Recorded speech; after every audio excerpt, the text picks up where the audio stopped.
கர்நாடக மாநிலம் பெங்களூரு கேஆர்புரம் போலீஸ் எல்லைக்குட்பட்ட பீமையா லேஅவுட் பகுதியைச் சேர்ந்த சந்திரப்பா நேத்ரா தம்பதிக்கு 17 வயதில் மகன் உள்ளான். இவர் கோலார் மாவட்டம் முல்பாகலில் உள்ள ஒரு கல்லூரியில் டிப்ளமோ படித்து வருகிறார். இன்று காலை வேலை விஷயமாக சந்திரப்பா வெளியே சென்றுள்ளார். தாயார் நேத்ரா தனது மகனுக்காக காலை உணவு தயார் செய்து கொண்டிருந்துள்ளார். ஆனால் காலை உணவு தயார் செய்ய தாமதமானதாக கூறப்படுகிறது. இது தொடர்பாக தாய் மகனுக்கிடையே வாக்குவாதம் ஏற்பட்டுள்ளது. அப்போது திடீரென்று ஆத்திரமடைந்த மகன் வீட்டில் கிடந்த இரும்பு கம்பியை எடுத்து பெற்ற தாய் என்று கூட பார்க்காமல் நேத்ராவை கொடூரமாக தாக்கியதில் பரிதாபமாக உயிரிழந்தார்.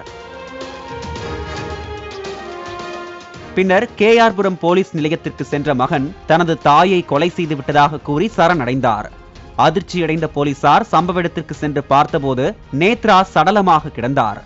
தாயுடன் நடந்த வாக்குவாதத்தின் போது நீ என் மகனே இல்லை என்று நேத்ரா திட்டியதால் ஆத்திரத்தில் மகன் கொலை செய்ததாக போலீசாரிடத்தில் மாணவர் தெரிவித்துள்ளார்.